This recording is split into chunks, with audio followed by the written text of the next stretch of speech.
Heyo, welcome back to Absolute Intense Wrestling's The Card is Going to Change. As always, I'm joined by Absolute Intense Wrestling owner John Thorne. What's up, Thorne? Live and in person. Well, yeah, look at us. The people have been asking. In studio, AIW studio. At a folding table in the basement. But a special guest this week, we are joined by Adam Wilde, director of Slow Burn Shoot, the documentary that was filmed on Absolute Intense Wrestling. What's up, Adam? How you guys doing? I'm doing good. I guess we got some big news here. Yeah, some big news. So, but we'll get to that. We'll make them wait for the big news. Yeah, all right. We're going to make them wait for the big. We can't just have them listen to this for 30 seconds and then shut it off. I think, first and foremost, before we get into all the news and everything about it, is just maybe talking about the process of how this whole thing came together. How did you find AIW? I mean, it's been years and years at this point. Yeah. Yeah, it really has been years. So Jim Allison, I think you know him as Jingle Toes. Yeah, I don't even know where that name came from, but that's how I know him. Yeah, because that's what I was going to say. I was going to ask you that one time. I'm like, isn't his name like? Why always call him Jingle Toes? And then I saw it was one of his handles on social media. Maybe that's where it came from. Fair enough. Yeah. Longtime friend of mine. So after my son was born, I had some time to kill because he was just sleeping a bunch. First stage. Yeah, I know exactly. So he dragged me out one night. We went to a wrestling show, and it was at Our Lady of Mark Carmel. And it was, funny enough, it was Johnny Gargano's last night in AIW. Oh, wow. Did you stay for that whole speech? Oh, my God, I did. So that's what, 90 minutes. I walked into that place, and it was oversold. The crowd was just completely crazy and raucous. Yeah. And then, you just watch the whole wrestling show, and then Johnny comes out, and he put on it felt like an hour-long match. And then when he did his speech afterwards, there were streamers, and then the crowd was crying, and then he was crying, and I was like, what in the hell is this subculture that's 10 minutes from my house that I didn't even know existed? I guess what's interesting is I didn't even think about that part. Is maybe just walking into that and seeing that for the first time was probably a little eye-opening, maybe. Oh, Is that the right way to describe it? Yeah, it was insane. I just couldn't believe the passion that I was seeing from everyone, the fan base, the wrestlers. It was an intense thing. I felt like I was crashing a wedding and I was watching one of the best man speeches I've ever seen. You know, and I mean at that point, AIW had probably been around for a decade, but a lot of people really feel the growth in the foundation really was built in those Mount Carmel era shows. I mean, it just seems like there's something special about that moment in time. Because I mean, prior to that, we had did concert clubs and random halls, and then for a while we were at this place Turner's Hall, which was we advertised it as legendary building, but it was really just a gym in a bad part of town and a bad neighborhood that would allow wrestling to happen for cheap. And then that's where Cleveland All Pro ran and had a school. And then when eventually we were able to get wrestling back in there, and we kind of had a lease going in there, and we did okay. We did some cool things in there, but just moving a couple blocks up the road to Mount Carmel, the crowds grew so much during that time. And I think it's Gordon Square. It's it's a little bit nicer, kind of up and coming area compared to where we were at 73rd and Guthrie. Yeah, and we saw so much growth during that time, and then with Johnny's rise around that same era, and for somebody like you who's just walking into it, prior to that, Johnny had been one of these few kind of instances where he was appearing in WWE without a contract. Yep. So his popularity was growing at such a high rate. Yeah. You know what I mean? Because people had seen him wrestle in Cleveland 500 times before that, and he was a staple in Cleveland, but that when he was getting that WWE exposure, his popularity really grew and grew and grew. And then, finally to get that contract, that place, we didn't keep good stats at that time. So I don't know what the what the actual draw was, but it was well over 500 people jammed in that gym. Absolutely. There wasn't a spot in the house. So whole shebang is your first show then. So then your second show, you come to AIW after the show's ending, and you go. So when does the hour speech happen? Like what's the difference here? It's probably a little bit of different vibes on each show. Even though we had some really good support, that one was probably an outlier for sure. As far that's as what I was going to say. Stuff like that. Yeah, that's what's funny. I think like back then you guys had you had the cop wrestling, you had the guy in the monkey mask wrestling. What are these guys' names? Yeah, Dick Justice and Space Monkey. Space Monkey. Yeah. Also on that Johnny show, Tracy Smothers wrestled Swoggle, I'm pretty sure. I remember that. Like there was just some weird stuff going on. Dick Justice just returned recently in 2025. We just recently had him back. He's not doing a lot, but he did Wrestle Rager. He did. Surprise. Dance was around back then, right? Yeah. So I did. I came back to some other ones after. Like it hooked me. I mean, that's the show. If there's going to be a show to hook you, that's the one, right? So then I started coming back, and I was like, I want to do something, right? So I'm a photographer by nature. That's how I kind of came up the ranks of the studio that I run now. So I think I pulled Thorne aside, or maybe Jim Jingletoes, introduced me to Thorne, and I was like, hey, I'd like to do like a photo project here. Okay. Would you be open to something like that? And he's like, yeah, I let kids, shoot ringside all the time. You just blah, blah. And I was like, actually, I care less about ringside, and I want to like be backstage. I want to do character portraits of these guys. Uh-huh.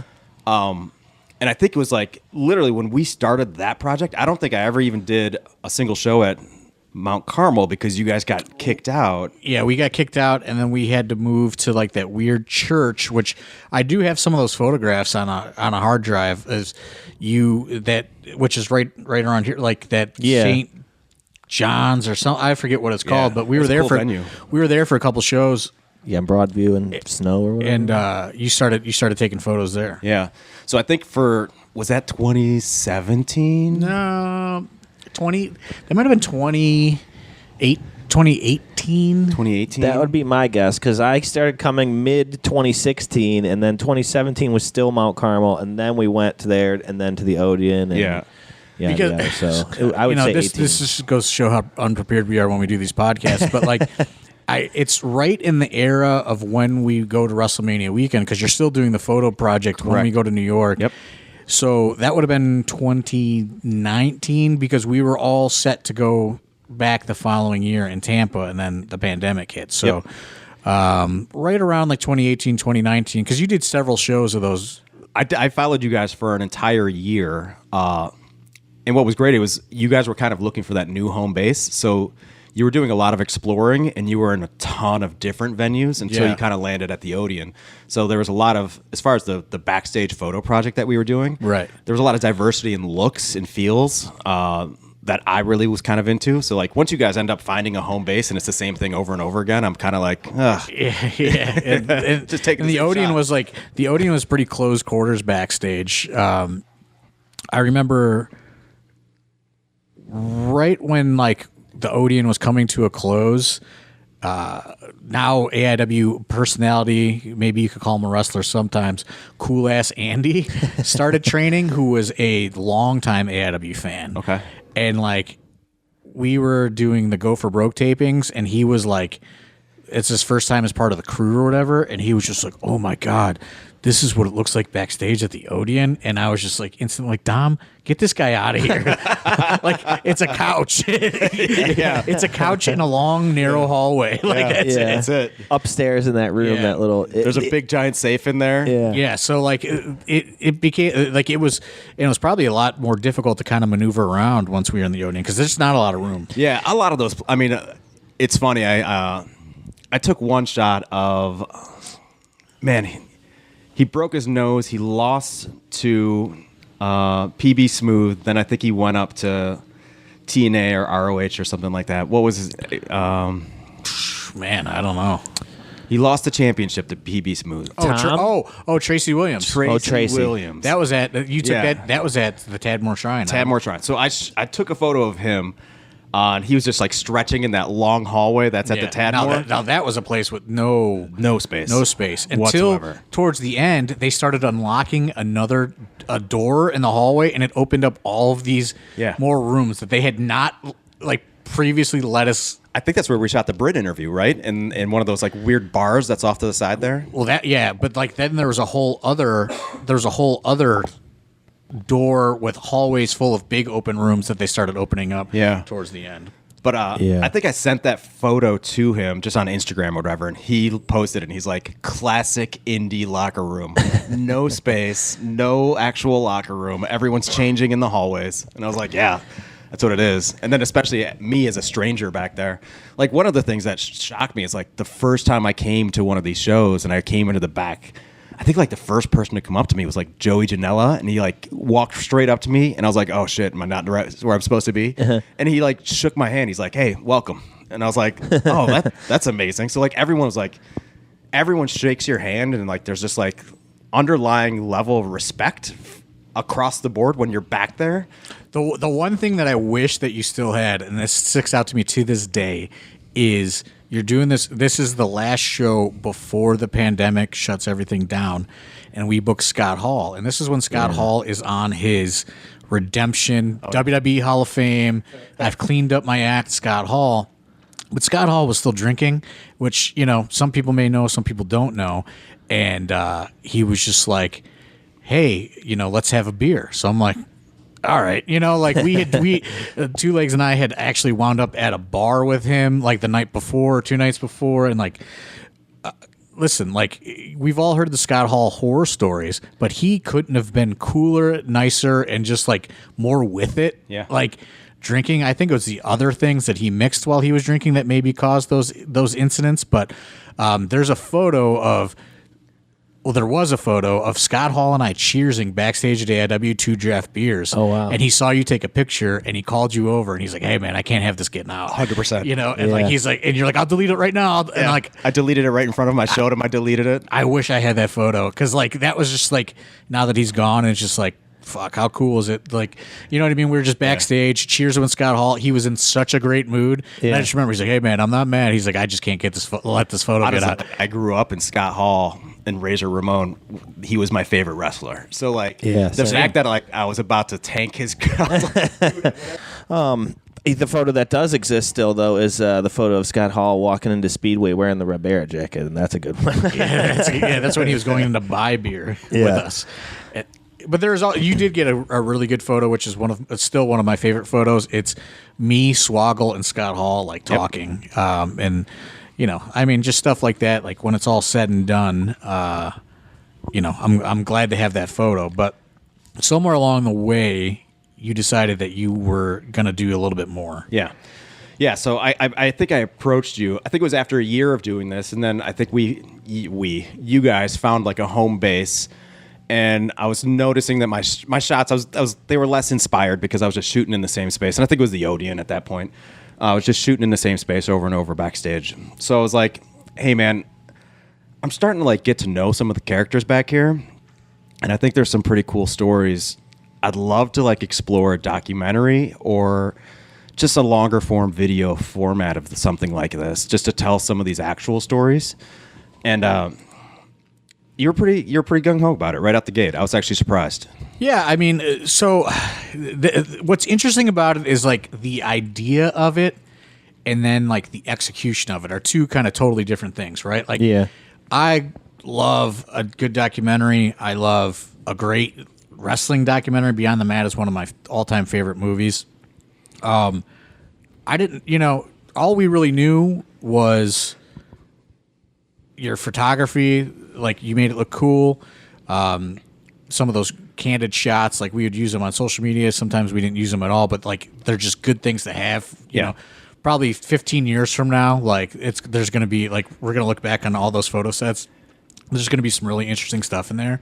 So just so you know, to interrupt, we're actually printing a book of all of those that are going to go out with the press kit for this. So, that's awesome. And then we're also going to be able to, we're going to have those for sale. So they might be at your shows to yeah, because like there's some great stuff in there, and I mean, especially for fans, like just it really like gives like a idea just through photography of what it's like backstage. You see, like, you know, there's again. You know, it's not going to be there, but there's, you know, me and Scott Hall drinking draft beers. There's guys just sitting around laughing. Like, there's all kinds of just different stuff that, there's guys like deep in thought. There's all kinds of stuff that's captured in those photos. But as far as the documentary goes, it's just like, it sounds like a great idea. And we've had like kids show up from like, hey, I'm in the Kent State, whatever, can I do a documentary? And like they interview a couple guys and, throw something up on YouTube that's like 30 minutes. And, it is what it is. So like, we don't know, like, I didn't know the scale of what it was going to be, other than like, we just know that you're a photographer, right? So like, I don't know, maybe you're gonna shoot a couple things, you're gonna put together like a nice little 30-minute thing. It'll be a good promotional thing, like it'll look cool, like we liked your photography. Had no idea how legitimate it was, like just based on being in indie wrestling, like you don't, like a lot of legitimate things do not come your way, right? Like again, it's just like hey, I'm a student at the Ohio Center for Broadcasting. I want to do this. And it's just like, okay, you know what I mean? Like, we just say whatever, like maybe it'll be cool. Maybe it'll be like, I don't think much of it, but like to go back on the scale of it, which I'm sure we'll get into more later. It's just like, I remember pulling up to the Odeon and there's like a full fucking Hollywood trailer full of cameras getting wheeled out, and I went, oh, this isn't the fucking. These aren't kids from fucking. These aren't kids working on a school project. I remember they had that one camera that was like hooked. It had like a harness thing that he was carrying and we were like, what the hell is this? So then, like, it gets to the point to where it's like you see that scale, and like I'm gung ho about it, but then like somewhere along the way, it also makes you very self-conscious. And like Matt Wadsworth and I were talking about just different documentaries and things backstage at the last show, and he's talking to me about this Pee Wee Herman documentary that's on HBO. Okay. And I didn't see it or whatever, but he's explaining that like Paul Rubens is like struggling with the fact that like it's a documentary, but he has no control over the story being told. Yeah. So like he says, like, he's telling me like he goes back and forth where he really enjoys the process and then he really doesn't enjoy the process. And like that, like as somebody who's like in control of this whole little universe of mine, like knowing that like I didn't have control over this like now large scale thing was very, very nerve wracking up until the point to where I saw the final copy, right? Like, it's a very strange thing to like allow yourself to be like walking around with a microphone on all day, like being filmed, for years, and it's just like,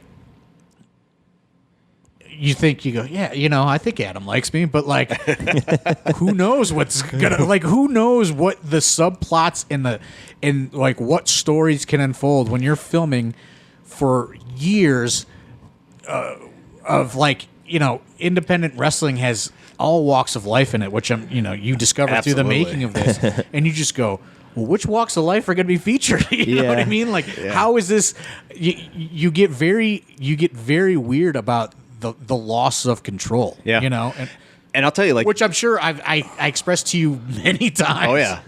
Well, yeah, it's funny. Like Thorne saw, we did a private screening for some cast and crew, and Thorne saw it, and he's like, well, just so you know, I thought I was going to hate this, but now that I know that it's good, let's talk. So I was like, dude, I've been working on this with you for 7 years, and that's what you've been behind behind those eyes this whole time. It's hard. It's hard to like allow somebody else to tell essentially your story of your life in a lot of ways, and just go, I don't know, like they're not gonna get everything. We tap into some very personal moments too. Honestly, he was very nervous standing with you before the premiere and just talking. You're like, how many tickets do you want? I was like, none. I'm not bringing anybody. Like, I don't want anybody to see it. But yeah, and then the relief afterwards, like asking you what you thought of it and stuff. You were like, I'm happy I saw it now. You were much more relieved. I think I wrote like 7 paragraphs on things that like how I think now that like things like can really like make it even better. Like I felt a relief of like, here's the base level of this, because you just, again, you don't know, and you're filming through multiple eras. This started prior to the pandemic. we're talking like 6-7 years of footage, Yeah. and like you guys kept filming up until like last year. You guys were Yeah. even getting, like Yeah, because last it was year, at Temple. You guys were at the Roxy. No, they were at the Roxy. Roxy too. You're at the Okay. Roxy picking up a couple okay. extra things. So like it's just like there's so much footage, and it's just like what is going to be shown. But I guess before we get into all that, like when you come up with this idea, what is the what's the premise in your head? Yeah. So originally, I think the premise was I wanted to kind of tap into who these wrestlers were that made them want to inflict so much pain on themselves. Because I mean, it's a good question. Yeah. Because when we were starting this one, it was like Justice and Bishop were just like throwing themselves off of everything all the Gage time. is around a lot during Nick this time. Gage was there. Vance, Yeah. Eric Ryan. There's a story Eric Ryan. with the shopping cart and all that. That's a violent one. You know what I mean? Yeah, so like it was first one of the era more people was, violent eras of wrestling. So I wanted to really kind of tap and Lawler was really starting to come into his own there. So like I wanted to tap into that a little bit, and then I honestly found that wasn't really fruitful because like I was talking to these guys and I was like, oh, these guys are just dudes. Like they're just normal dudes. Yeah, they're just like they're. The one thing that I've always found fascinating about just wrestling in general, right? Like Josh Prohibition and I have talked about this, is like independent wrestling or just wrestling locker room in general should be like a case study for how the world can just exist and coexist among Absolutely. because you got Democrats, Republicans, like Yep. all people. races, like all races, like all genders, like just Yeah. like all different income levels, different, like some people come from poverty, some people come from money, some people have great real life jobs, some people are making like are poor. You know what I mean? It's just all walks of life exist in a wrestling locker room, and that's what I found fascinating because everybody gets along because everybody's working towards this goal of this day, Yeah. right? Yeah. And it's amazing because you go back there and like no one talks politics. No one talks about any of that. It's like Yeah. handshakes. It doesn't and exist. It doesn't exist. None of that stuff exists, and I think that's like a thing that fans don't understand who maybe get so far into one direction or whatever of their just belief system is just like there's wrestlers that certainly are like that. Yeah. But like it doesn't exist once like everybody comes together. And like that's what I've always found fascinating about wrestling is just like, you have somebody like Duke who is like, a big, like has a great real life job, right? And then like you'll have some kid that's, 19 years old, like that just trained to be a wrestler who's just like maybe hoping to get a job like as a cashier somewhere, right? And like everybody is together. You know what I mean? Like there's no like, social standing or anything back there. Everybody's equal. And like that's what is fascinating about wrestling. But maybe you started to see some of that back there a little bit. Oh, I saw all of it. Absolutely. And like, even when you're pitting AIW students against these like stalwart veterans who are like going to indie show after indie show after indie show. Right. So like, I think I saw Bishop practice a power bomb on Tom Lawler at the Temple. No, it wasn't the Temple. It was the one in Akron. Tadmore. And he fucking drops him backstage. Oops. And Lawler's like, what the fuck was that? And then they just like make fun of him. And then they lift him up and they try to like make him better out of it. So it's one of those things where like you see so much. Well, that's like really the system of AIW, right? It's like we try to get the people that come through our program in there with experienced people. So then it raises their experience level. Yeah. And then like that's the investment that I make, right? Is just like what people don't understand is like, and I've been going through this with like the current students is like when we ask you to do things or show up and do the ring crew or whatever, It's like, you're not doing anything for me, right? Like I get nothing out of this process. Like, you're investing in yourself, because then, like, if you get people to, embrace you and see you working hard or whatever, then I'm going to take money and I'm going to pay for X veteran person that is very expensive to then come and work with you. Which I was like, I was actually explaining this to Alonzo Cruz. I was just like, if you become a millionaire, I get $0 out of that, right? Like, that is like you are investing in your process, and I'm just like, you're just helping this like, this just kind of plane or whatever exist, and like, you're helping keeping it afloat. So you have this platform, but like, I don't really get anything out of it. Like, to be honest with you, like, it's the worst job on earth. But like, what people don't realize is just like, I invest back in you, and then like, if you excel, like, and you make $1 million, that's your $1 million. You know what I mean? Like, and it's a very strange thing for people, especially wrestling students, to be like, oh man, I gotta fucking set these chairs up, and it's just like, that's an easy job too. The chairs aren't even heavy, but it's just like, but like, you're investing in this place to exist so you can get these opportunities, and then I'm gonna give back to you with, via opponents, right? And then like, you do with that with, whatever, but you know what I mean? It's really to kind of set these people off on this path and to go wherever they go. Having seen it for as long as I did, because I mean, what are we in 2026 now? So I had been with Since you like guys 2018. Since 2018. I think 2017 with that photo project is when I started, right? So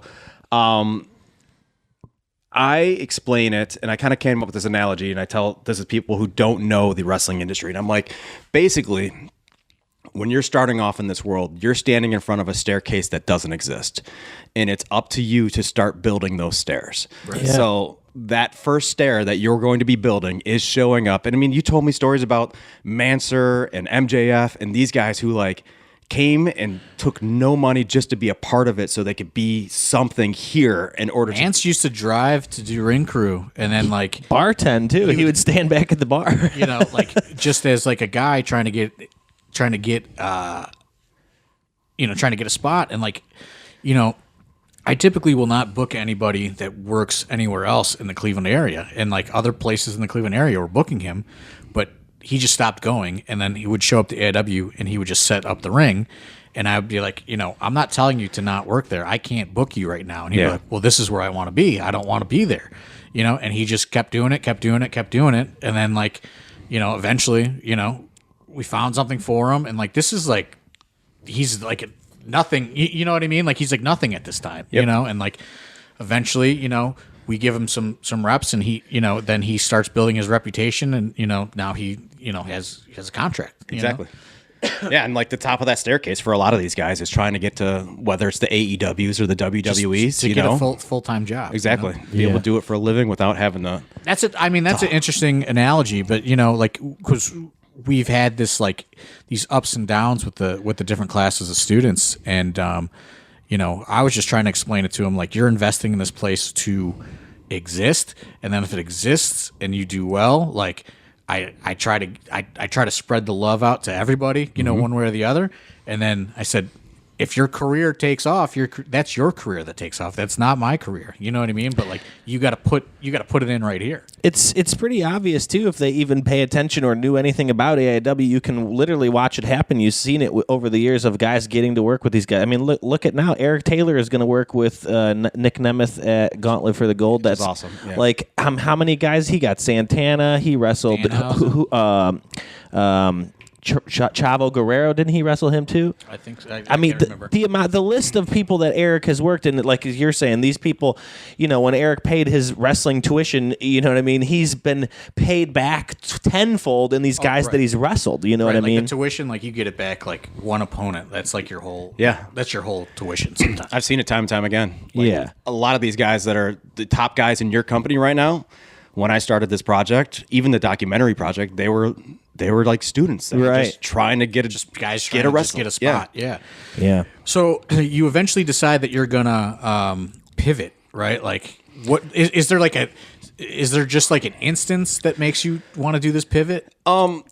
I went through the first round of interviews, and I think a lot of those interviews there's still very significant pieces that are in the film right now, but it's when I kind of learned, like, Eric Ryan. I was like, dude, you are like one of the most crazy deathmatch wrestlers around. Like, what got you? Why are you doing this? And he's like, me and my brothers just like wrestling when we were kids. And I was like, that's literally it. So there's no like deep dark secret. There's no deep dark like secret, trauma or anything. So when I realized, like, I don't think there's a story there, that's when I think we did your interview. And I think, John, your interview was probably what we did, like almost 2 hours with you.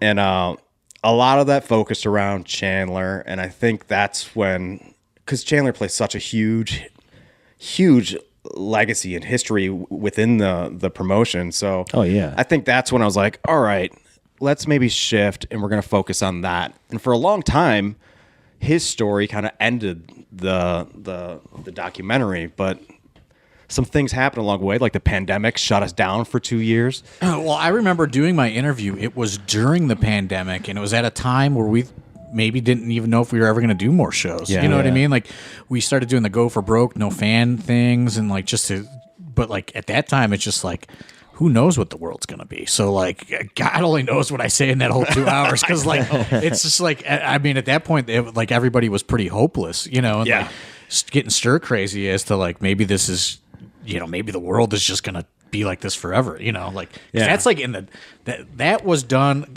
Cause I remember like, we had to like do temperatures and all that stuff before my interview, like it was that was at the Odeon backstage, I think. Yeah. I mean, some of these interviews, like, you'll see, I think it didn't make it in, but I did a second Kingston interview where he had a mask that was just under his chin the entire time. And I was like, oh, I got to get these mask stuff out of there, because it just dates it, and it brings people back to a place where they don't even want to think about that kind of stuff, right? It was dark days for everyone. So I think it was at Chandler, learning more about Chandler. And then it's kind of funny being on this side of the podcast, because I went through and listened. You listened to like everything, every fucking episode that you've ever done to try to get talking points for Chandler. And just like, there's something interesting that we do within the film that a lot of you will end up seeing, but that podcast was imperative, and him speaking on that podcast was imperative for me to cut him into the film. Yeah. And I mean, it's kind of crazy because like, even like, I think about like sometimes, because like those older podcasts are a little crazier, and I think like, I don't know, maybe I should take these down or something, you know what I mean? And then like Patty will just text me and be like, dude, I talked to her the other night. She's just like, I listened to whatever episode, and she's just like, thank you so much, because I can hear his voice whenever I want to hear his voice. And I'm just like, oh, man. You know what I mean? Like, I'm like, I got to leave him up now. The other night at the Roxy, I talked to her, and she's like, I just listened to the one with Thorne and Steve Guy talking about it. And I was like, why are you doing that to yourself?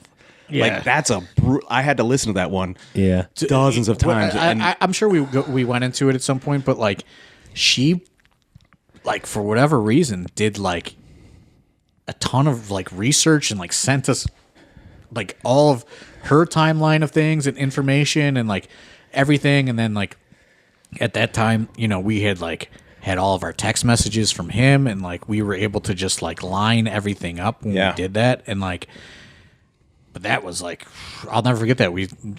That was an in-person. Steve Guy came over to my house, and like we just sat in my living room, and we just went, okay, like, we're just gonna go through it, step by step. And if you listen to that podcast, and I don't know if everyone here has, but if you listen to that podcast, one time will be enough for you. So to go back, and I had to listen to it. It's kind of funny because like I have this, like, I don't know, like maybe if it's a trauma response or whatever, but like when a lot of that stuff happens, it just like Men in Black's my brain, right? Like it's just so like hearing some of that stuff again, in the film, I'm just like, I don't even remember recording this stuff. You know what I mean? Like, So it's just like it's again, like, to go back to that thing where I was talking about, where you're like you love the idea of a documentary, but you don't have control of like how the story's gonna go. Like, I mean, going into that, like, I could tell you this, and I don't think this is a spoiler, but like,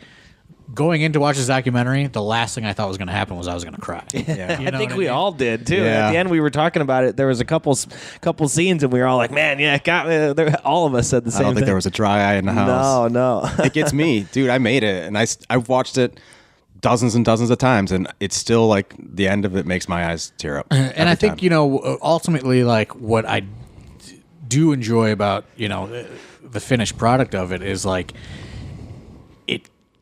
it's a wrestling documentary, but it's not a wrestling documentary in a lot of ways. It's kind of a family documentary. It just shows like it just shows that there is like a connective tissue within the company. At least then, right? Like, that's one thing we're trying to get back to now, is like, because so many new people have come through this company, through the school or whatever, that have no idea of the history and like, or just like any of that. And like, there was actually a locker room meeting a couple weeks ago where like I didn't go. And it was just among the people in the locker room trying to figure out how can we connect everybody like it was, during those times, especially when you're filming the, because there's been a lot of like, things have just, everyone's just kind of splinters off in their own little groups. But that's the one thing that I think the documentary shows, is like there is this connective tissue in this history and all this stuff. Yeah, I think the deeper I got into it, the more that I was, and I think Matt Cross put it best, because he saw it at that private screening too, and he goes, "This is like the best love letter to indie wrestling ever." And I was like, that's basically what I was trying to do. Yeah. Like, I've been in the ranks with them for so long that I wanted to just show the world how special and different it really is than what their preconceived notions are of those locker rooms. Yeah. Because everything that you were talking about. There's a lot of preconceived notions. Oh, absolutely. Yeah, sure. It's probably why you have a hard time getting venues. You know what I'm saying? Like, it's a hard time when you get like selling tickets, venues, sponsorships. Like, I mean, I can't tell you how many times in my life I've stood outside at Monday Night Raw with flyers and like had people just throw them back and literally throw them back in my face. Yeah.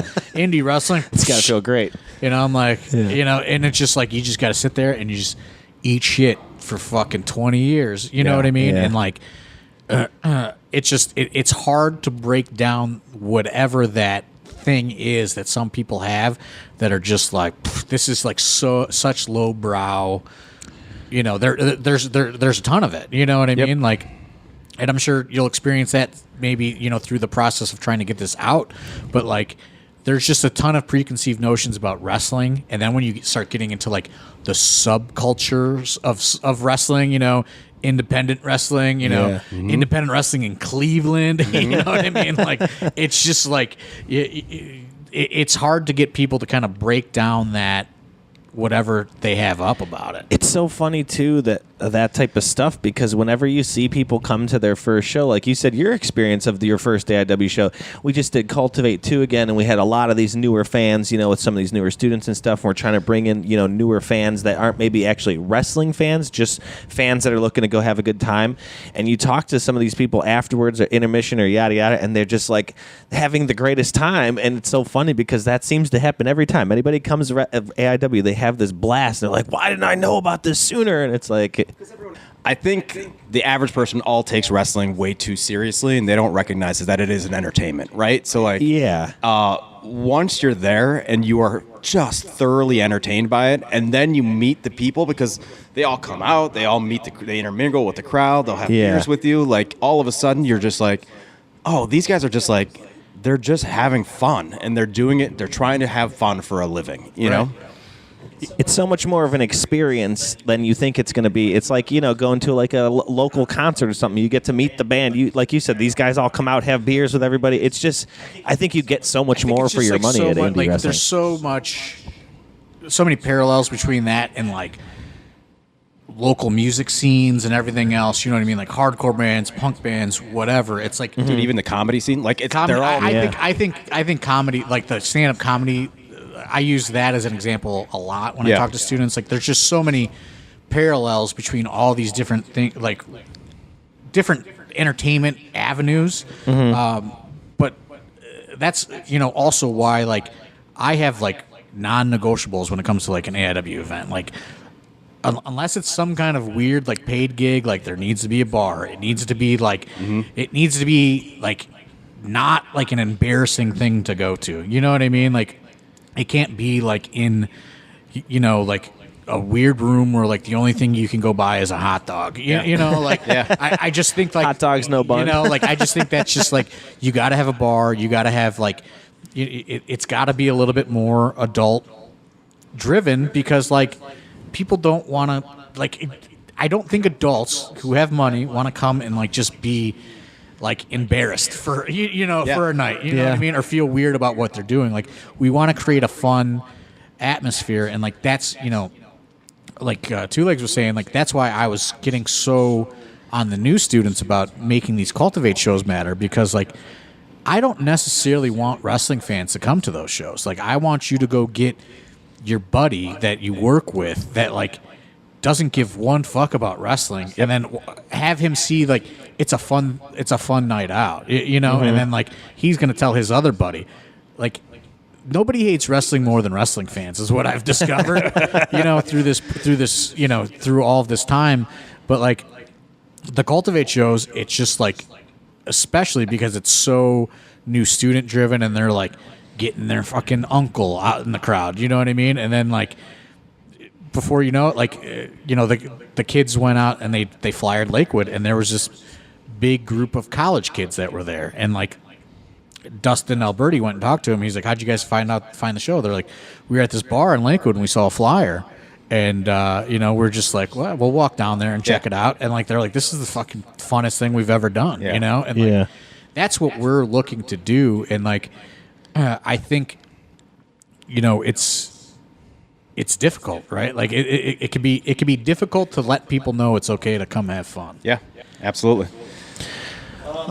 Getting back to it, we have some questions from the Discord. You want to go over some of the questions in the Discord? Well, I mean, we haven't even really gotten into like a lot of like the process yet. We've just been talking.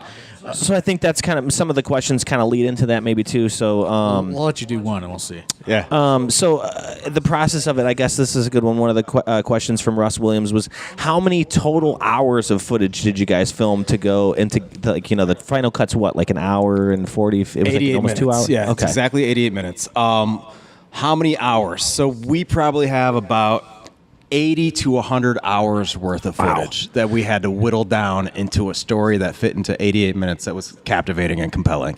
Wow. So no easy task. But I mean, at any given point, like if you guys saw me and the crew at some of these shows, like we had 3 cameras that were just wandering around the entire time. So like that's like an entire show of just shooting everything just to grab one snippet of like an Eddie Kingston talking to a student or giving Patty a hug or something like that. You know what I'm saying? So it was a lot. It was a lot of footage. What's the process of like going through all that to pick out what you want? You kind of formulate this plan. Before we even get into that, like I guess we haven't even got into it. Like, what is the background? Like, explain TRG, explain substance, explain all that. So, because I mean, like I said, even I didn't know who's showing up, and then I see like a legitimate Hollywood production crew outside the Odeon one day, and I just go, "Oh boy, we're gonna need a bigigger boat here, guys." I think even during the photo shoot, you didn't know what my background was. You were just like trusting some dude. I still don't know. That's why I'm asking. So I was pretty much born and raised in a studio, and it used to be a photo studio, then it got CGI capabilities, and then it got video capabilities, but this is over the course of like 24 years, basically. So the reason that I wanted to do a documentary is because I was so studio-centric my whole life. I had absolute control in a studio for all the photo projects and all the video projects that I was doing, and I was like, I want to go into... Is this something you started? This is something that I kind of came into and now I own. So I took over ownership, 3 or 4 years ago at this point. Now we're in a 160,000 square feet studio over at the old American Readings Building. So does TRG just start as a photography Just studio? A photography studio. That's crazy. Yeah. Wow. Just because I mean, I went there. I've been there now multiple times, and it's fucking, it's nuts. You've explained it before. Yeah, you're like, this is like, you don't even think stuff like this exists in Cleveland, Ohio. it's but like- it's it's like Hollywood full studio film. backlot. Yeah. It's shit you've only seen in like, the fucking Entourage or like the Yeah. Apple show, The Studio. Like I was walking through there and like, I hope, I'm not exposing too much here, but like, the film Buddy that I've read so much about on all these websites, like you're giving me a tour and like, you're like, here's the set for Buddy, it's coming out soon. And like now, like all I'm reading is like Buddy's like the darling of Sundance, and like it's on all of these like hot new movies. And I'm like, I was just walking around on a set the other day. Yeah. So we're a commercial studio. TRG Multimedia is a commercial studio. So we're focused on working with national brands. So we're creating brand videos, commercials, all that kind of stuff. And How do you like, not to get too deep into the weeds, but like, how do you go from photography to that? Like, how does that? Because like, it is so far from photography, like what I've walked through, and I'm just. It's fascinating to me. It's a great question. Honestly, I've always just adapted to what I see the industry turning into. So like, was your photography like print advertising, things like that? 100%. Okay. Yep. That makes sense. sense. Then we moved into this larger space where we were doing that, except we were just building sets, so we could do it within sets. And then we have the video capability. So then now that we have these giant sets and we have all the lighting, we're like, well, we should do more in the film world. We should do that kind of stuff. So we have all the resources, we have all the gear, we have all that stuff. So to kind of transition into, again, we started Substance 3 years ago. Substance is the original content wing of TRG. And that's where it's kind of funny because like this is maybe a year ago. This is how because I don't think I had even been to the facility. I knew where it was at. Yeah. And like you had invited me to like a party there at one point, but I couldn't go. It was like a last minute thing. You should have come. It was crazy. I just didn't know. I'm just like, this guy takes photos. He wants me to go to this party. I don't know. Like it's close to my house, but I don't know him that well, and like I don't know. Like I don't know if I want to go there, and like I'm not going to know anybody, so I don't go. But like, so like again, like I just know TRG, whatever, and these articles come out about like WWE and AEW getting these tax credits from the state of Ohio, right? And it's just like, they want to bring their business here, which means they want to bring them here. And I'm looking at this list. It's like TRG Multimedia. And like, I'm like, this is the fucking guy making the documentary. He's on this same list. Like, I would have never seen it or known, but like, it's like a news article on a random wrestling website. And like, then you click it leads you to the original article. I'm just like, I don't even know what any of this means. And it's like TRG Multimedia, this X amount tax credit. I go, well, this guy's real legit now, you know what I mean? Like, this is like, so then I'm just like, fuck, like, not only does he have, like, I don't know, maybe he rented all these cameras the one day, like, I know you as a photographer, then you have all these cameras, and then, like, you're shooting all this, but I still never asked, like, what? You never did. It's amazing. Yeah. It's amazing how much trust you gave me. I could have been a serial killer just walking around back there. He technically still could be, right? You're in my house right now. This is like really He's casing the place. But right? like, the back. but then like I see that and I'm just like, wow, like all right, you know what I mean? Like, I'm just like, this is whatever he's doing is like he's doing better than me. I'll tell you that. Looking at this article, but I was always just curious as how it parlays into that, because like there was other things that you did, like you're like, hey, you got any students or whatever, and like I sent a bunch of them to you one day, and then like I'm watching a Browns game, and like all these AIW students are in like a fucking commercial. You know what I mean? You see it all the time during football season and stuff too. Yeah, so that's I'm just so like, funny. oh, okay, they're making commercials and things like that. But Yeah, a lot of commercials, a lot of brand videos. In fact, my background is so heavily commercial that like as I was editing this with John Nix, our editor, Jeff Yaw, who you've met, is one of the producers. Him and Ryan Keller, but Jeff Yaw basically had to pull me back and it's like, hey, this is Little Rah Rah. This feels like a brand video. And I was like, oh shit. If it does, just like let me know, because if it's too, Hey, I like rah rah. I know. I'm not trying to make something that's I'm sure you so can pro AIW. I'm sure you can make us a couple rah rahs out of that footage you got. Oh yeah, absolutely. And I mean, I think it comes very, very much across as a pro AIW documentary. I don't think it's but like necessarily not- rah rah, but like again, like I said, it just shows that there is this heart and this connective tissue, A lot of heart. deeper than anything else. To where like I don't even know, like I don't know, it's rah rah for AIW or rah rah for anything. It's more just like it's just like. You know, you could take the three letters out of it, and it's just a documentary. It really is. It's like a story of indie wrestling shown through the lens of AIW. Right. And it's rah rah in subtext.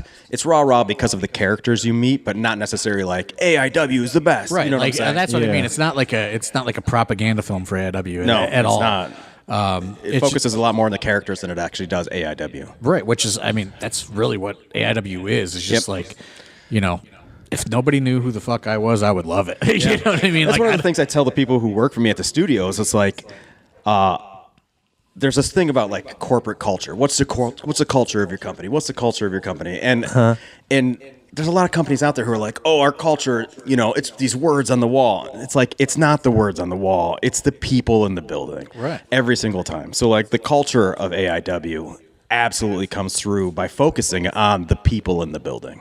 yeah, and I mean, that's like the thing is just like, we really just are a developmental brand in a lot of ways for these different people to, you know, it's like a finishing school or whatever, you know what I mean? Like a trade school to hopefully you go out and you figure it out. And some people figure it out and some people don't figure it out. And like people come, people go. And then like, you know, hopefully with the school, it just keeps, you know what I mean? It keeps the turnover going. And like, you know, the burn rate on talent is like, you know, it goes up, it goes down.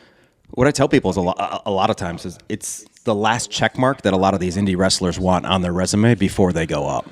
So yeah, and I mean there was a lot of people that like, like the industry's changing, so like I don't know how much it is like that now, but it's certainly during this time period where you're filming, like there was certainly like some distance between like certain indies and other indies, right? And like now it's kind of like everything is spread out, and I'm sure it's just like this in, you know, just any sort of multimedia content, but like everything's going into the content abyss on social media, and everything's just kind of fucking blending together, and like some things catch, some things don't.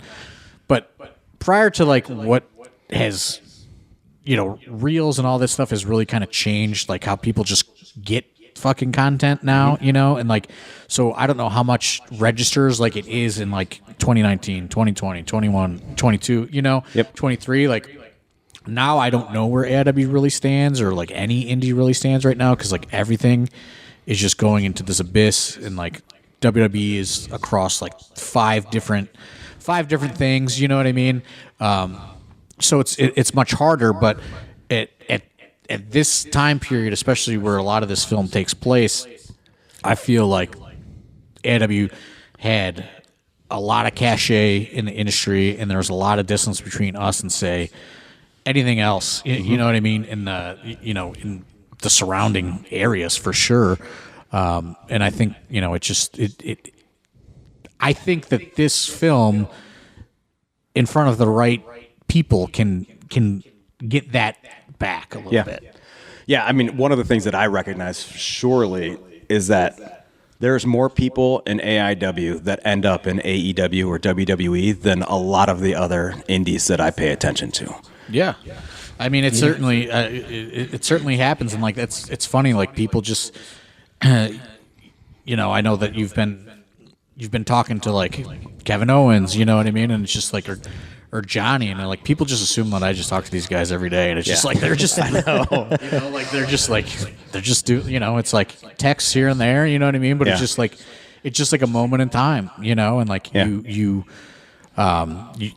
like wrestling's weird because like you can make this friendship, you cannot see somebody for 10 years, and then you see him and it's just like you just saw him yesterday, you know. It's just like it's this weird, you develop these weird bonds and connections, and then everybody goes their separate ways, and then if you're in the same room together, you know what I mean? It's just like yesterday, and then if you're not, you just kind of you lose touch until you need to, you need to touch base again. It's very, and that's what's strange about, even watching the film, right? Like, Eddie Kingston's in there, then I go years without seeing Eddie Kingston until about a week ago. Yeah. Yeah, right. It's just like it's strange. Yeah, there's a lot of actually stuff that happened that we got really lucky with. Some of the relationships that we focused on in there and like their connections to each other, like the fact that we were able to get Eddie Kingston and Britt, and then Britt tells a story about Eddie Kingston being her first match in WWE right after I had AEW, AIW, yeah, right before A lot of letters there. I know, yeah, no one in what I just said was actually affiliated with WWE. But then it's right after on the heels of you saying, yeah, Eddie Kingston was like my player coach, So then, like, all of a sudden, you start seeing little bits and pieces. You're like, oh, all right. Like, so, put it I'm sure for you putting the film together, you started seeing it. Like, absolutely, you started seeing how it connected. You start seeing all these puzzle pieces materialize in front of you, and then you're like, okay, these three fit together. I don't know what else fits with these three, but I know that these. Sometimes the puzzle's just in my brain, and nobody understands it. Sometimes it's only being put together in my brain, and I don't know how much of it translates to like the crowd or the live audience or whatever. And again, like, you said we talked 2 hours, right? Like, we talked 2 hours. I don't remember anything I say in that. Yeah. Well, to be fair, we have been talking about an hour here. Is there any big news we want to drop here? Anywhere where you want to go with this? Let's get more questions. Okay. So kind of piggybacking off of that, we've kind of said that there was kind of a drop, not a drop off, but they've seen a lot of people. You filmed for like 6 years for this. The cast and crew of AIW has kind of changed over there. Was there like a constant vision that you had of who you wanted to work with on the story, or did it kind of change as it went, being that it went up and down so many times? I think it changed as it went. I think the pandemic, which sucked for everyone, was actually probably one of the more beneficial things to happen to this documentary, because I had storylines that were kind of going somewhere. Like I said, Chandler was going to be the end of the documentary at one point, but then after the pandemic, we kind of sat down, looked at all the footage, and we're like, I think we need to follow some more storylines. I think we need more verite.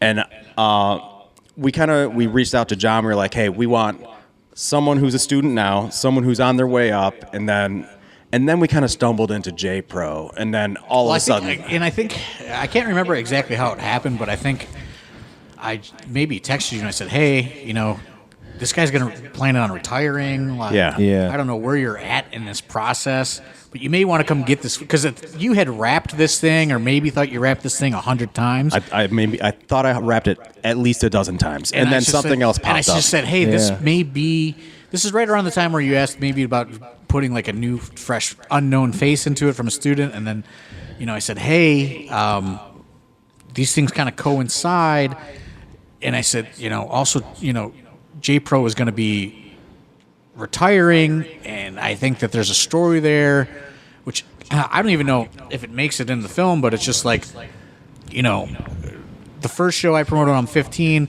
is Josh and Matt's first time ever in a ring together. Yeah. We went to this, we're from the same town, oddly enough, which I don't think a lot of people understand. There's a lot of different things that you can maybe splice into whatever you got right now. So then you kind of set up like another round of shooting. Yep. And I connect you with Josh, and you kind of then follow him, for a couple days or week or whatever it is, leading up into that point, and then that becomes kind of another kind of storyline that you add way late in the game. Exactly. And honestly, like, again, happy accident. Like, J Pro's last night, and Ethan Page happens to be there, and Ethan Page had been prominently featured in my documentary through interviews that we'd got. He had been there one other time, and like that's at the Odeon, so it's like 2019. Yeah, 2019. You got that interview. Yeah, and like it just so happens that he becomes a free agent again. We book him as a surprise, unannounced, and I just actually said this to him the other day. He's coming in. He's going to start a storyline. I give him this whole 6-month pitch. Yeah. He comes and does the surprise thing. Starts the angle for kind of, but then switches it a little bit. And I go, that's not how you're supposed to get eliminated. Whatever. He's walking to his car, and he looks at me and he goes, yeah, I think this is my last one. And I said, what? And then he just walked away and went to his car. And I was like, what do you mean? Like, I just booked you for like 6 months. Like, why did you come here today? And like, he's on NXT like 3 days later. Yeah. Yeah, it was right after. And then I go, oh, I understand now. And he goes, yeah. He goes, I asked, but they, it's over. It's done with. So Yeah. The J Pro thing, I think, was a good one in regards to just of how many people were there too, and how many people you got to talk to backstage for that show that were just there for J Pro. You know what I mean? That was an interesting show. To kind of, like you said, if you were supposed to be done and wrapping, that would definitely be a good one to bring the film crew back out for. I mean, there's a lot of faces in the crowd. Oh, it was amazing. It was an amazing show, and just, I mean, that's part of the. Watching J Pro in that ring, starting to give that speech, and then he takes a breath at some point, and he puts his hand on his chest, and you see him feel it, and that's when like you have permission to be vulnerable. Like I was actually shocked that he decided to retire. Like he always seemed like a guy that was going to do a couple a year forever. Yeah. But if you watch the doc, as I hope a lot of you will. And we'll tell you how very shortly. If you watch the doc, you'll see like he talks about it. He was ready, man. Yeah, he was ready, and it makes sense because then we like compare and contrast him to someone like Swoggle, who talks about like the pain that he's wrestling through, and he can't feel his legs and having to go through these back surgeries. And he thought he was going to retire at one point. There's a point where he at an AIW show he kind of thought that was going to be his last match ever. Like it changes. It changes throughout, and then it's now he's back kind of in the mix in WWE sometimes. Like it's crazy how it all. There's so many kind of weird intertwining stories. They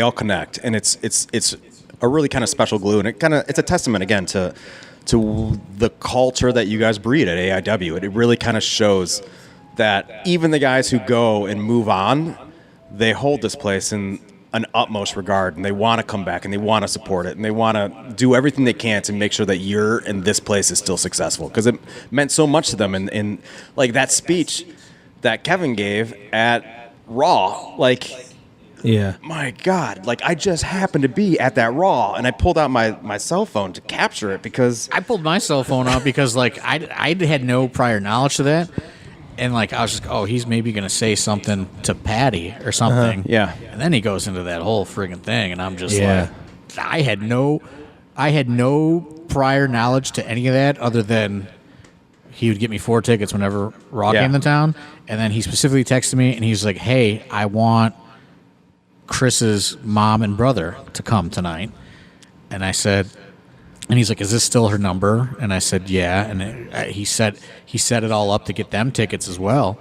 And the fact that they did that, like in an arena like that, that does not happen. Yeah, bonkers. And like, again, a happy accident. What if I wasn't there that night? This film is different. You know what I'm saying? Doxed me at my job too, because there's a bunch of people that came up to me like, were you at Monday Night Raw last night on the screen? Whoops. Yeah.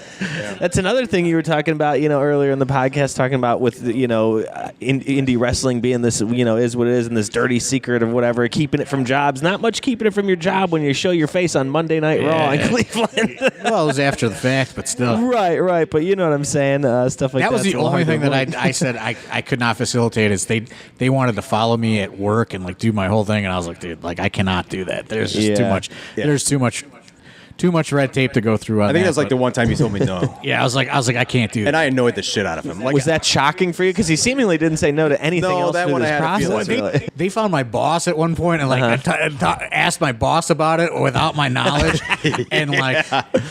Yeah. Thankfully, my boss was like, "Hey, somebody's making a documentary about you," and they approached me like at the gym or something. I'm like, I'm like, all right, like we can't be doing this.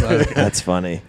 So you did mention that the fans, if anyone listening to this will be able to see this. You want to disclose what we're doing here with this, and so what this podcast kind of is all leading towards, I suppose. I like making them wait, but I guess we can tell them now. the documentary Slow Burn Shoot, an indie wrestling story, has been accepted into the Cleveland International Film Festival, which is a pretty big deal. I know that we all kind of take it for granted that the Cleveland International Film Festival is in our backyard, but throughout the country, it's actually looked at as a very prestigious festival. So super excited to be able to premiere there. I think it is the perfect place to premiere for this documentary because of the fan base. I mean, I made this for the fan base of not only AIW but indie wrestling, and I think it truly is a love letter to indie wrestling. So I think it gives them a great opportunity to really see the inner workings and the characters and a lot of heart that's behind the curtain that you don't necessarily see when you're just seeing people slam each other on the mats. Yeah. I mean, we got to see the private screening of it. I got to take my wife with me, who's not a big wrestling person, but she even said, she was like, that was amazing. Like, she's like, I was expecting to kind of go into this just seeing like you said, maybe just like a rah-rah, AIW's cool, come to it type thing, you know what I mean? That she's like, and she wasn't at any of these AIW shows to see all the crazy cameras you have. You know, we had a little bit more of a scope of what he, you know, once we saw those into the cameras and the film crews they had and stuff. Right. But my wife had no idea. She's like, and she even asked, she's like, where are we going to see this? Like, you know, I told her real movie theater, you know, yada yada. So when we left, she was like, that was an incredible film, like very compelling. The story is amazing. She goes, you know, like I said, she's not a wrestling fan. She's like, that was the whole way through. I was enthralled. Like, that was great. And I think that's what is good about it is like, it's not really for wrestling fans. It's just for like, it's a documentary. You know, it's a film. Like, you could just watch it with no prior knowledge of anything going on or any knowledge of wrestling or indie wrestling or anything. And I think that's what makes it very, it makes it a very compelling, you know, film to go see. And I think, you know, in front of the right people, it could certainly generate, you know, quite a bit of just interest, not in AIW, but like just the whole culture of independent wrestling and like, you know, because all you ever see is like Dark Side of the Ring and like all this bad shit. You know what I mean? And like, there's some bad shit in the documentary. Don't get me wrong, but like it tells this intertwining story. You know, it's like it's generational too. It's like people coming in, people that left WWE and came back, and people who are trying to get up, people trying to get, and like so, it's all these kind of, it's like an elevator of people up and down, and you know, trying to get somewhere. And I think, you know, if we could get a good amount of people to go to this first screening, you know, first public screening, which I believe is April 13th. April 13th. Checking my calendar right now. April 13th at 4:50 p.m. So it's a Monday, and it's at 4:50 p.m. in a theater, the Ohio Theater down at Playhouse, that holds 1,200 people. So we got to fill this thing out. Yeah. It's going to be tough on a Monday, but hopefully, you know, we can get some people down there filling it out.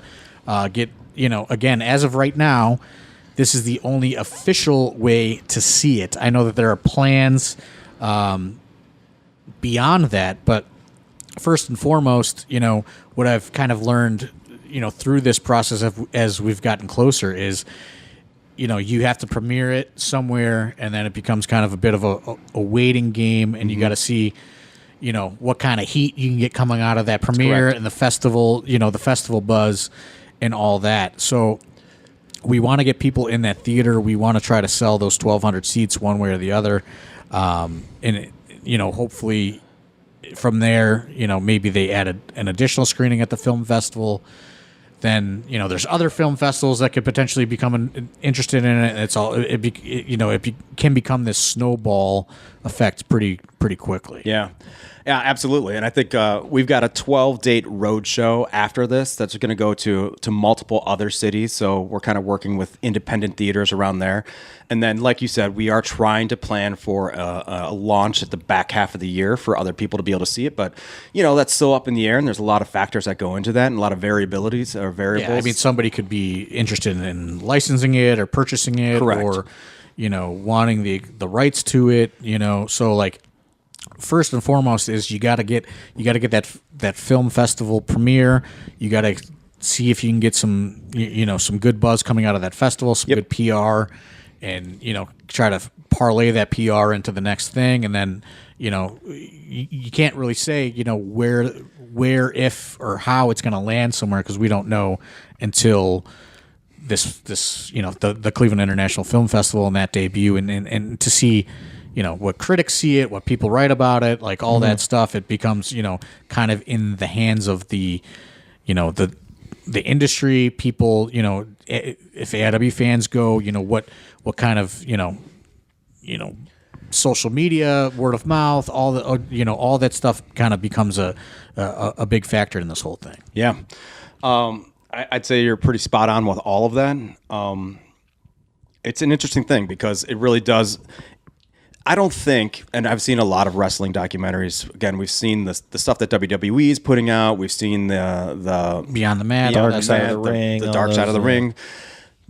I don't think that I have ever seen, and not to pat myself on the back, but I don't think there's been more of a movie that is aimed towards independent wrestling and independent wrestling fans than this film. And also just independent fans of independent film. Like it is, it's what I find interesting about it, which may make it difficult, is like it doesn't have that lane yet. Like there's no, because Dark Side of the Ring, you want a doom and gloom story 9 times out of 10. Like what you're getting into. A WWE documentary is like a retrospective of this person who's had this incredible career or whatever, or this moment in time. This doesn't necessarily have its own lane yet, which makes it a little difficult to find the landing spot for it, which is why correct me if I'm wrong, you guys are going this festival route, to try to see if it finds its kind of its place, not among wrestling fans but among like the film industry. Yeah, right now, if you go to any of these major streamers, the only documentaries they're buying are the ones that have The Rock or John Cena in them. Major star, like not even like the Johnny Garganos, like literally major stars. They don't care about anything else. So that's where it's up to us to really get behind this in order to launch it, so the world can experience it. Yeah, and it's gonna become kind of like, again, like if it comes out of the festival with good buzz, and it gets a little bit of heat, and people, AIW fans, just people in general start talking about it, getting it and not only exposed to wrestling fans and AIW fans, but just getting it exposed to people. Like it becomes like a kind of like a choose your own adventure sort of thing, right? Like you got to see where it's going to go after we debut it, and then because this is uncharted territory, I'm sure, for you, as far as trying to get something like this out into the world. So it's kind of like a trial by fire.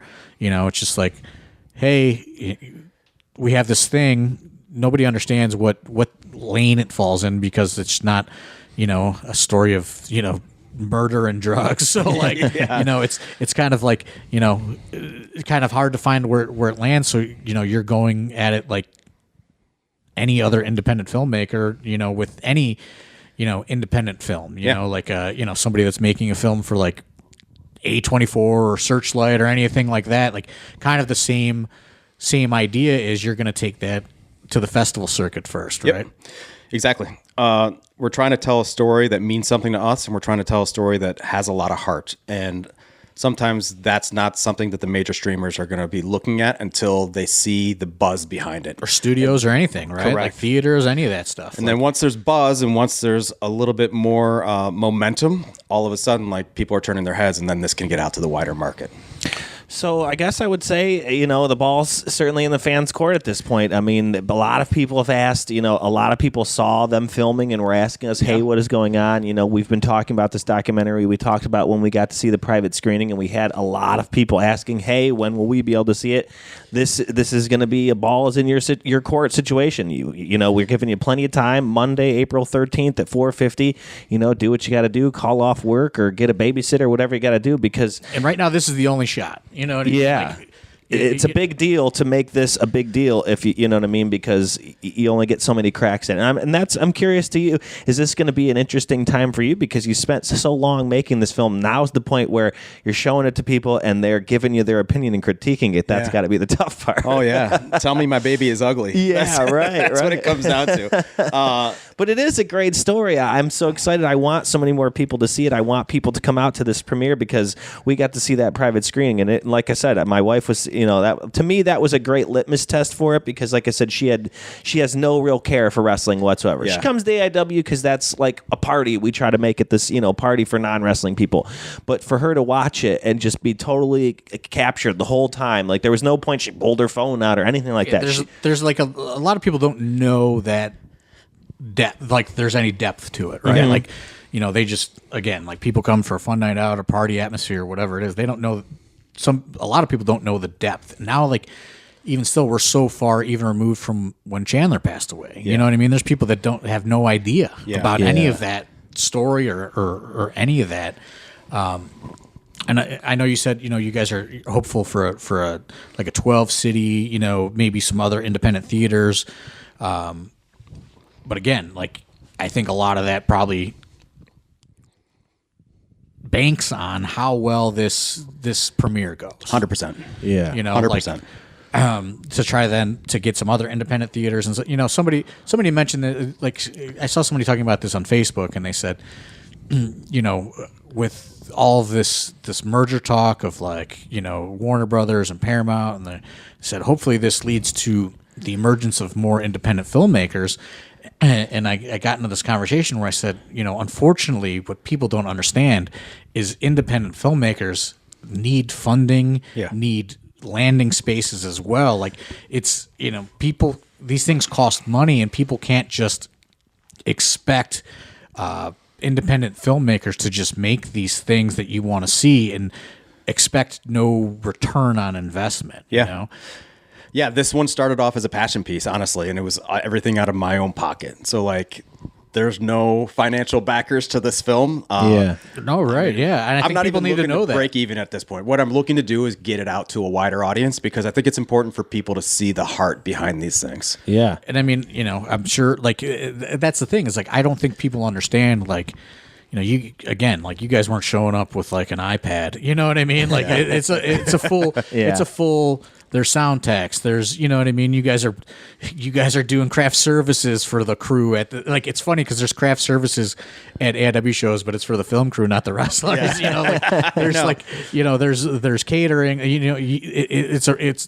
It was truly a full on, I can't say Hollywood, but full on film production. Yeah, right? It was really funny the one day with the craft service. We were standing around doing something, and I was like, "Man, I really want a water. Do we have any waters back there?" I said that to you, and I think you were standing right there, and I forget the woman's name because it was so long ago. But you're like, "Oh, we'll have so and so get you water. You want a sandwich too? We got Jimmy John's sandwiches and stuff." I was like, "What the hell is happening right now?" And that was like one of the first few interactions that I kind of had with you as far as the film stuff, because I think we met before that prior to AIW shows through Ryan and Jim, stuff like that. But it was really funny. I remember you being like, and then she came over, she was all nice. I was like, this is like out of a movie. She's like, do you want anything? And I was like, what the hell is happening right now? It was great. Yeah, I think it's just people don't realize the just cost that goes into even making a documentary. Oh yeah, like it's so expensive, and with documentaries in particular, like with scripted features, there's like usually you can have a shoot schedule and all that budget stuff. Everything out. Yeah, you understand what it's going to be. Sometimes they go over budget, but yeah, you understand. With documentaries, like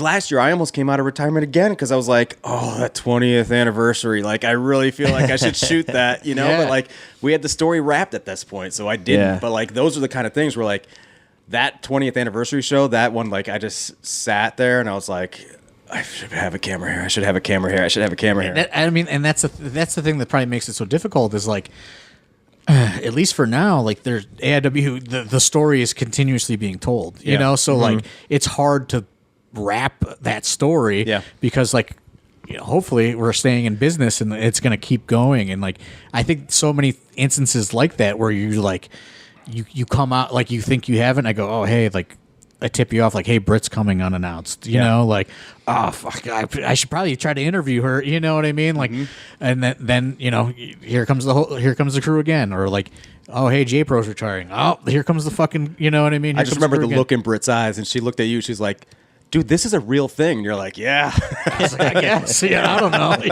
And she's like, she thought she was doing like just an interview with a camera in a corner. Like that's you know? just like that's the kind of things that like show up like at indie wrestling. It was like, hey, I'm making this documentary, and it's just like a kid like trying to get fucking college credit for a project or something, you know? So like I don't know that anybody knew what they were signing up for. And it's funny to think about the Brit stuff and how long ago that was too, you know. And then it all comes full circle to finally see the final film and stuff. Were you able to send it out to any of the people that weren't able to make it to the screening, like Brit or any of those people like that were featured? Yet. John and I have been talking about the time to do that. I've advised him that it's probably bad because wrestlers just do not abide by rules. Don't show anyone this. Immediately shares it to someone. Yeah, it's funny because I sent it to Ethan Page. Ethan Page, I think, texted me the day after the private screening. So you must have talked to him or something. And he's I need to see this. I told him and Swoggle like that it turned out better than I think anybody had anticipated. Yeah, you know, and I was just like, you know, I think there's some tweaks that they can make, but you know, ultimately, like it turned out very well. And I think, you know, you had been trying to NXT had come through Cleveland, and you were trying to link up with him, and it didn't work. And then I think, you know, once I told him how good it was, I think he finally was like, he reached back out. He's like, I got to see this somehow. Yeah. So he texted me. I gave him a link because I gave him a Vimeo link. I can track who watches it. Yeah. So there's a funny story to this, right? Ethan, here, go ahead and watch this. And he's like, sweet, I'm going to watch it tonight with my wife. And then I was like, just don't pass it around because it might hurt our chances of getting into a film fest. Yeah. And then sure as shit, the next day I saw the link watched in Milwaukee, and I'm like, oh, Oshkosh, Wisconsin. It was real specific, the location of where it was and who it was. And I was like, did you send it to Swoggle? He's like, yeah, I did. At least he owned up to it. Right. So that's great. So we're waiting for this premiere to hit, and once this premiere hits, but he did ask, and I said, see, like, I was like, I don't even want a link because like I don't want that sort of responsibility to not be like, well, I should show it to this person, you know what I mean? Or like, somebody would like to see it. I don't want that responsibility because, you know, I much like all the other wrestlers cannot be trusted with a free link. But yeah, Ethan Page, Swoggle, they both have seen it. I just talked to Eddie this last time he was here, so we were gonna get him a link, and let's see what happens. But like Ethan Page and Swoggle, they were just like over the moon about it. Like they both said they cried, which is great because it's heart wrenching. There's moments where you should cry because of just the story that we're telling. Yeah. But yeah, I think once this premiere happens, we're going to get it into the hands of the other guys. If not, try to get them to the premiere, you know? I think it's a big deal, so I think some of them might care enough. So yeah, especially you're talking about like the roadshow thing, if that is able to happen, you know, you'll need some people in some of these cities, you know what I mean? Correct. So that's a big deal too. I mean, I'm excited for it. Like I said, the premiere again, Monday, April 13th at 4:50 p.m. in the Ohio Theater down at Playhouse Square. 1,200 seats in that bad boy, so we got to fill it up. We need the AIW faithful to show up strong. What a ticket cost is going to be? I don't know any of that information, and I don't even know when the tickets go on sale yet because they're not going to go on sale on Monday when they announce. They're going to go on Just sale. going to announce like the official selections. Correct. So then a couple weeks later, are you going to drop like a new trailer and all that stuff to kind of type it up? Not right out the gate. We're working with a PR guy, and he's trying to get an exclusive for the trailer. So whether that's like Deadline or one of those Hollywood blogs, that's or maybe what I meant, like just trying to get it out there. Yep, you exactly. know, like because I'd imagine we're trying to throw some gasoline on this a little bit to get it going. So definitely, if you want more news about this too, you want to follow Substance on Instagram. Their Instagram is this_is_substance. Give them a follow on Instagram. I don't have a Twitter, so you guys have a Twitter, stuff like that, or Facebook, any of those. I don't know if we have a Twitter medias? or a Facebook. Instagram's the main place to go, and then Slow Burn Shoot also has an Instagram as well. So we'll be posting social media's everything getting on all tough, those. man, because it's just the AI takeover of accounts and everything. Like Instagram seems to be the only thing keeping it under control, right now. Because like Facebook is just like AI slop, Twitter is just like AI bots responding to things. Like it's getting difficult to like even get information out for AIW events. We used to see so much interaction and different things, and now it just like seems like it's just into that abyss of just AI and just things just clogging up the timelines for everybody. AI articles and Facebook is just like a nightmare anymore. Yeah. So yeah, definitely you want to follow both of those pages on Instagram. That's going to get you, any information as it comes out, tickets, ticket prices, all that stuff. But we do know, like I said, Monday, April 13th at 4:50. Make your plans. I want to see everybody there. And I'm excited to see if you're into film. There's so many fan shots. Honestly, that's what I was going to say, man. There are, if you're a fan and if you were at any of these shows and you saw these cameras, there's a good chance you're in this film at least for a couple seconds. I got to say, it is jarring to see yourself on a gigantic film screen. It is like, it's just like, I mean, it's just a strange thing. Yeah.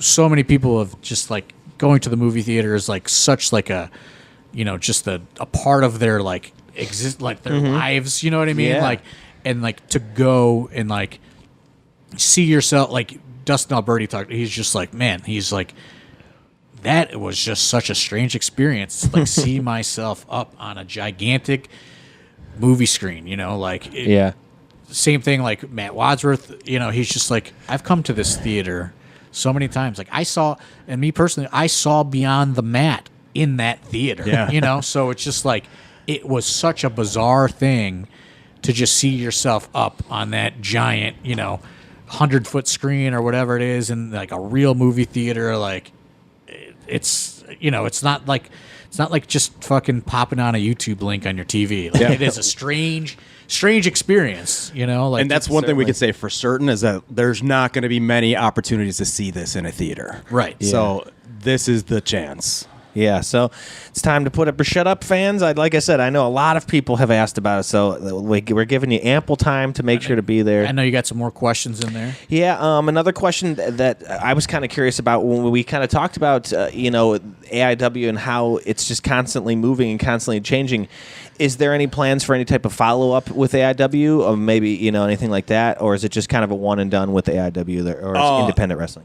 So we would absolutely be open to a follow-up. One of the things that we were talking about was if this launches, does well, makes it someplace that we're all proud of, that has some financial backing behind it, potentially turning it into a series or something along those lines. Yeah, I mean, there's endless storylines. 100 hours of stuff. Yeah. Like some stuff was filmed and not even used. Yeah.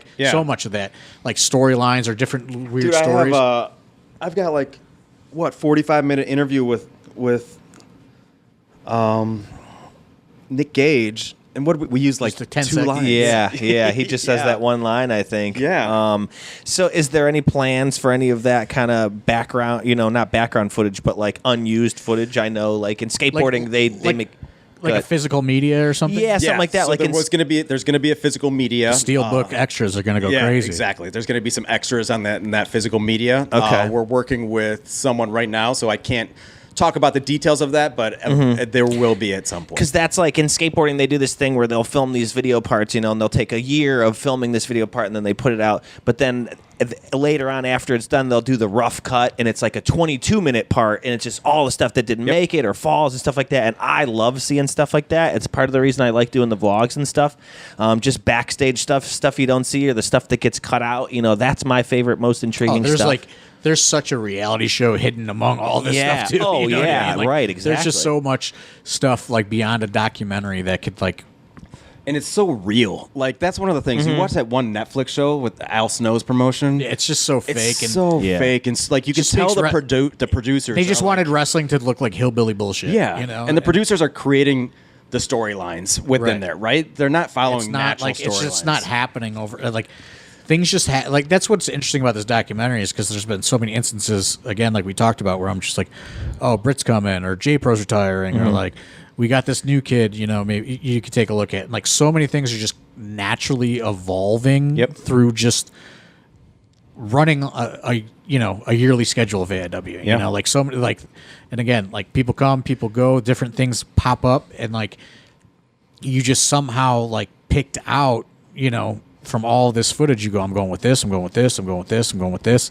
And like, there's so many different things even beyond what we've discussed today that are in this intertwined throughout this film in 88 minutes. It's really kind of crazy to think that it's all jammed into that 88 minutes as this like concise interweaving story in a lot of ways. Yeah.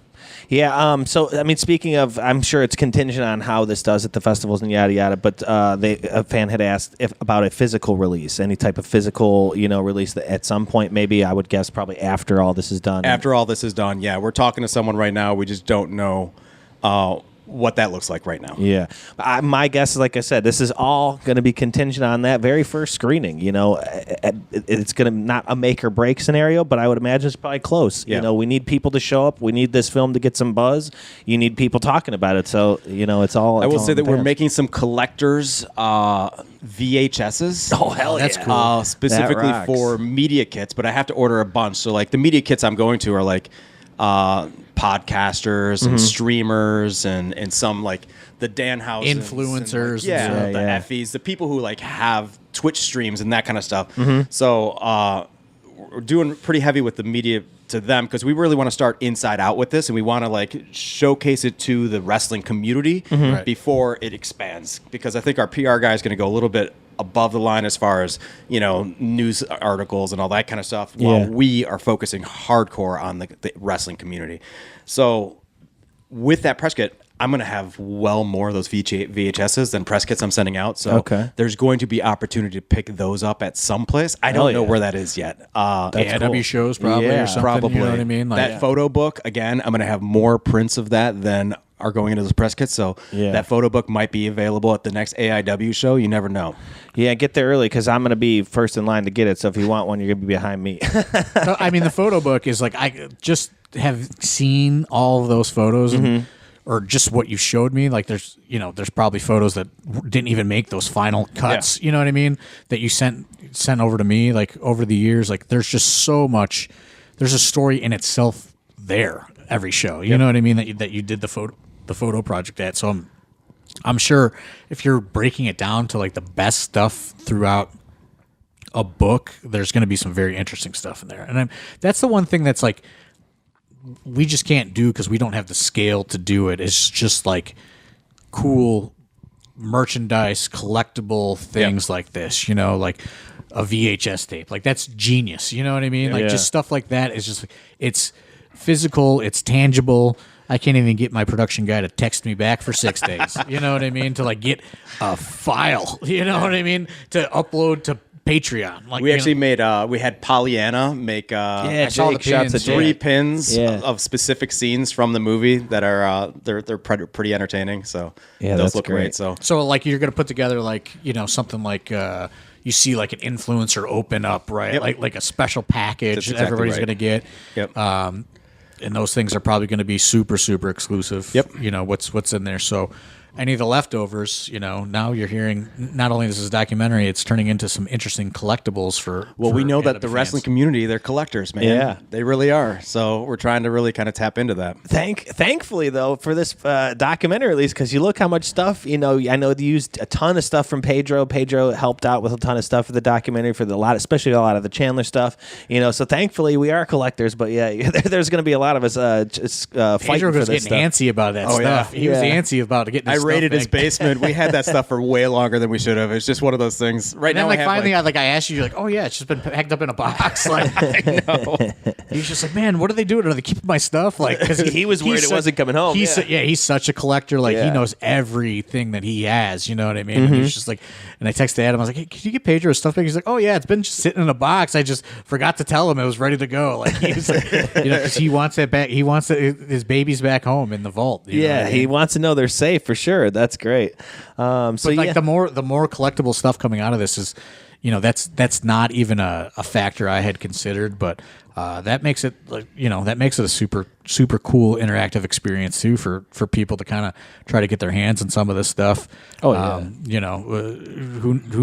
Who knows what this thing's going to become. Yeah, some of that stuff might. What we're trying to do for the premiere is kind of recreate a wrestling environment, So like we might try to have a gimmick table there. I might talk to John about having some of the wrestlers walking around. Yeah, so yeah.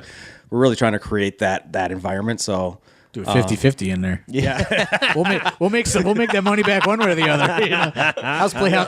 How's Sif feel about a 50-50 raffle in the theater? You know, we'll get some people in there making some money. We'll figure it out. That's fantastic. Yeah, so I'm very excited. Thank you too for coming on our podcast. Sounds like you're going to have a lot of appearances and stuff scheduled prior to this. So thanks for coming here, breaking the news. You got a whole team. You got a whole team going. You're hitting the road, right? Yeah. The circuit. He's going to be hitting the podcast circuit. Yeah. CVV's actually helping me out with some stuff right now. So, nice. Okay. Yeah, that'll be a good podcast. Getting on the the streams and everything else. Do we have any other questions in the? No, that was it as far as Discord? questions. They all kind of wanted to know the same thing. I don't really know. I said that's the funny thing too. I think we're going to break a lot of news here. I think a lot of fans saw this, but we haven't been able to say much aside from that. We went to the screening and stuff, but we've kept it pretty hush hush on what we've said. So I think a lot of them were just hoping that it is going to be something they can see. I think a bunch of them are going to be surprised, like that it's in a film festival like this. But it's big to note too that the Cleveland Film Festival is a big deal. Like my aunt and uncle work it, and they're like, you don't even know. Like it's a big deal. Like Cleveland Film Festival is cool. And I mean, it gets big films, right? Like does. It's just like everything else. You hear about Sundance or Toronto. Like this is Cleveland International Film Festival. It's just like. Again, like and I've learned this through coming to meetings at TRG is like there is everybody's a fan of movies, right? But like there's this entire just like indie wrestling subculture of fans of independent film and just like the film, just like not going to see like a fucking Jerry Bruckheimer action film at the fucking theater. You know what I mean? Like the most of the world, there's a whole subculture to that too. And like, when I went for a meeting a couple weeks ago, and I think it was your guy John was explaining to me how the road show works, and I'm just like, dude, like, I don't know, you know what I mean? Like, I'm just like, I don't know how many people are going to come see a AIW documentary in Los Angeles. Listen, and he's just like, no, like, listen. And like, he's like, I made this documentary about grindcore music. And like, I took it, he's like, I took it around like 60 dates across the country and like, sold out all these theaters and blah, blah, blah, blah, blah. I'll tell you this, he is much more confident than I am because I'm in your shoes. I'm like, oh God, I hope people come out. You know what's going to help people come out on this road show is if there's a lot of buzz coming out of SIF. Right. Yeah. Because like he's explaining this to me and I'm just like, dude, like, I don't know. Like, we're going, you want to take it where? I was like, I don't know anybody there. You know what I mean? And he's just like, he's explaining to me how like this works. And I'm just like, much like I'm trying to explain independent wrestling to like, not you, but some of your other people that didn't know much about it. And they're probably looking at me like I got three heads. Like I'm looking at this guy like, dude, brother, I don't know. Like, I'm like, I think we could fill the Capitol on West 65th, but like, I don't know beyond that. Like I don't have a ton of faith in something like that. But, again, I don't know the film industry, or and how it works and how it's changing and evolving. And, I will say this. He made a good, compelling case to me to go, maybe I'm wrong. You know what I mean? I don't know. I'm excited for people to see it because I think it was just such a great story that I do think that this screening is important because when people do see it, they're going to be talking about it. Me and my wife talked about it for a week after that. Even like a real film critic that, again, doesn't know anything about wrestling or it's a real whatever film. Yeah. Like that's the thing is like getting it in front of these people because wrestling is the backdrop for like all of these different stories, and it's just a matter of getting it in front of people and getting the buzz. And the best way to get that buzz is to get fans in that theater, talking about it on social media, writing articles about it, sending in reports to wrestling news sites and things like that. Because it really is gonna, like the title of the film is like it's gonna be a slow burn. You know what I mean for this thing. But like, if you want it to catch fire, like it's got to be a total group effort from everybody to kind of get the word out. But I think you said something important. Like it is a story of community, resilience, loss, heart that is just kind of told through a wrestling backdrop. Yeah, like. Certainly in the front half, we paint a pretty good picture of what indie wrestling is. I mean, I think I even told you, I was like, I think you need some more actual action footage in there. You know what I mean? Yeah, there's not a ton. Like I was like, you need I was like, because you could very easily watch that and not understand that it's about wrestling at all. Right, and that's what I was going to say. It's very much one of these things that, like, you know, we all know these especially documentaries that you saw on like Netflix and all these places where, like, it seems like for a few months everybody was talking about the Tiger Kings and the, you know, all these disappearance cases and all these other stories. This could easily be one of those things, and I say that as a person, obviously, that on the inside that was an AIW fan and, you know, was in the movie yada yada, but. Like I said, my wife was just such a great litmus test for it because she was like, "That was just so compelling," and I was like, "And you don't even like wrestling," so I'm like, "This has got, it's got." I'll tell something. you this: It's definitely that got private something. screening, when people left that private screening, and that was a room full of hyper masculine wrestlers, there wasn't a dry eye in that house. Right. I mean, when you look over and Matthew Justice is crying his eyes out, you go, fuck, man. Like, this is, Yeah, at least I'm not the only one. I know. Hold the fist up to him, you know what I mean? Me too, brother. Me too, man. You know, he came up and gave me a hug afterwards. I was just like, hell yeah, man, let's hug in the middle of this theater in front of all these people. Yeah. It was like, it was, you know, it was one of those things. And then, like, I don't know. Then, like, because it wasn't only wrestling people there. It's, you know, it's wives, it's girlfriends, it's people that worked on the film. Yep, the crew was there. People that are there with the crew, people that have no idea who we are. Like, you know, it's. Yeah, my dad was there, and like the text that he sent me afterwards. I don't know if it was your dad, but I walk out and there's an older gentleman, and I come out and there's just an older gentleman. He's like, "Hey, man. Sorry about your buddy.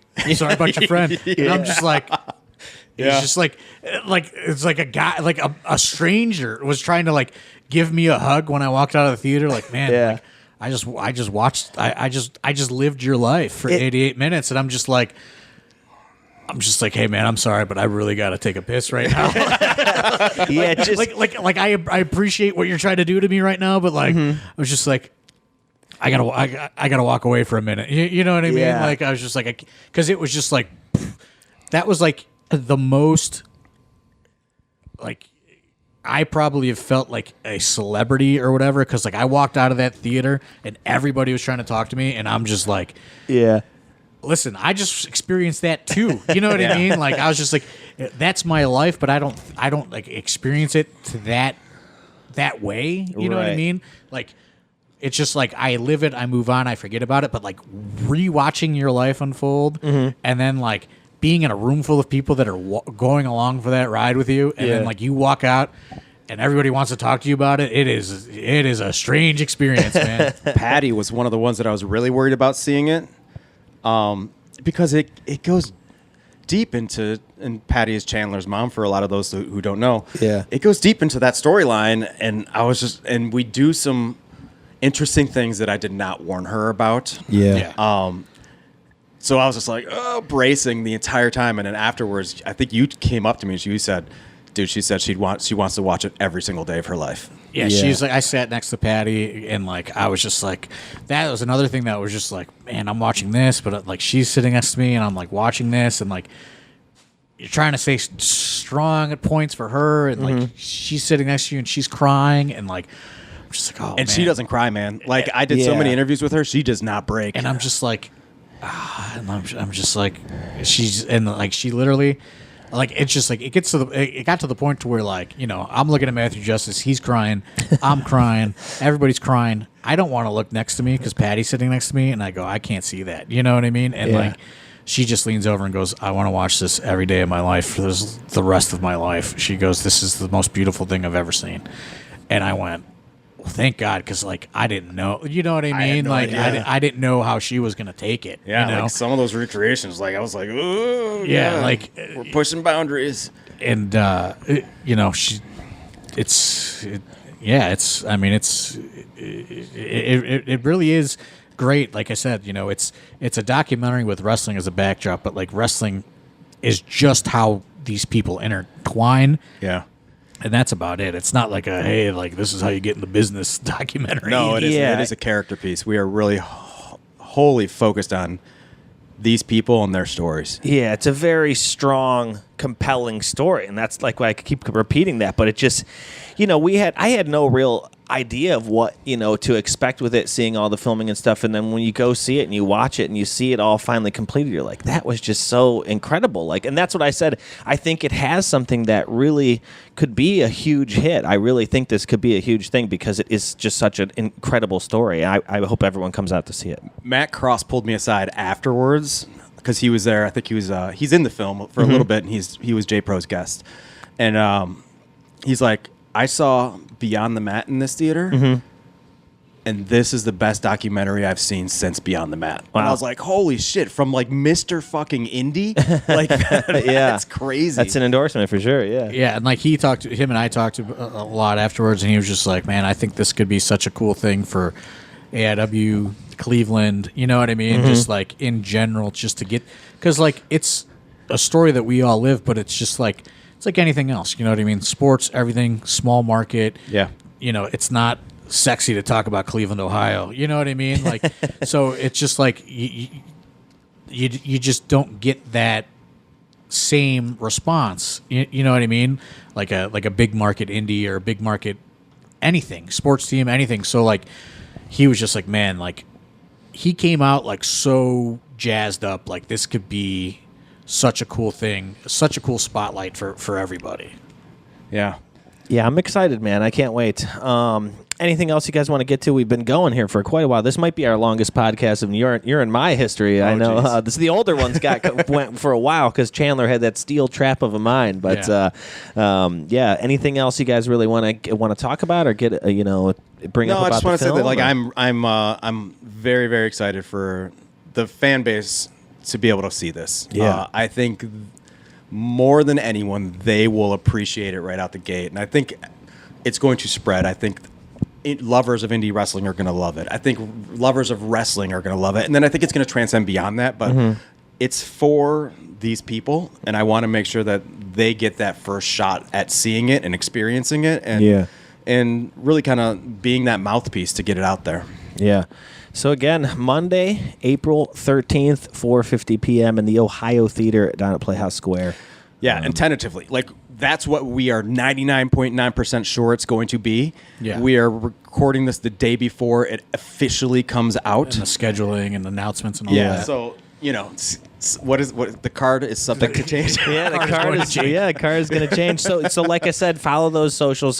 This is Substance on Instagram and Slow Burn Shoot on Instagram. Also follow the Cleveland International Film Festival socials. Let them know what's getting you down there. You know what I mean? Like, yeah, it isn't a competition too. So once you see it, you can vote for it to be, best of show or something like that. Yeah, win an award. You know what I mean? Like, let's really try to kind of take advantage of this weird platform and just try to put everybody's full force behind it.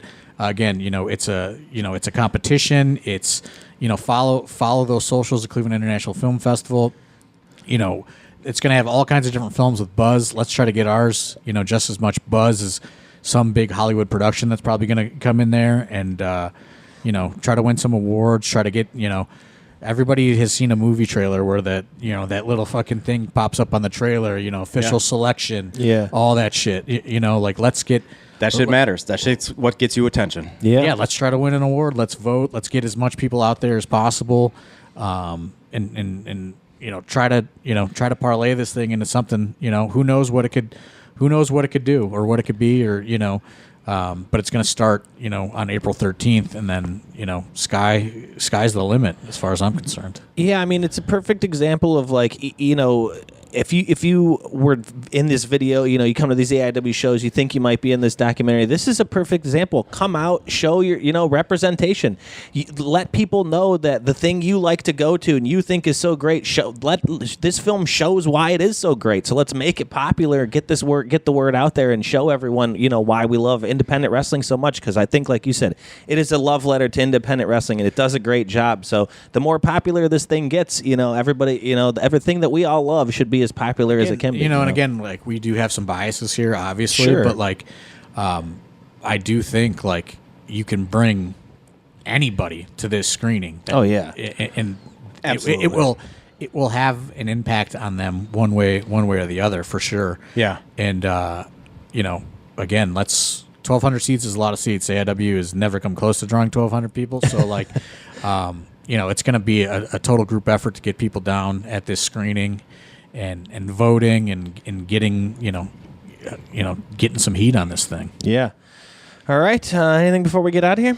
Yeah, I just want to thank all the fans for A, in advance, thank you for coming out, and B, thanks for putting up with us, the film crew. I'm sure we have been in your line of sight and in your way for some of these matches many, many times. So I want to apologize, and I want to thank you for being patient with us. And again, thank you for John for letting me back there and doing it. Hey man, I just thought you were just jumping with a camcorder and you're gonna put together a little thing on like YouTube or something. I mean, certainly not what I thought it was gonna be. I mean, you hope that you're gonna have that beyond the mat sort of cult phenomenon, right? But like, it just never turns out that way. This, I at least have some hope. It's gonna, at the very least, become a cult classic of some sort, to where, people really enjoy it. It's just a matter of getting it in front of the right people. It was a weird experience to allow,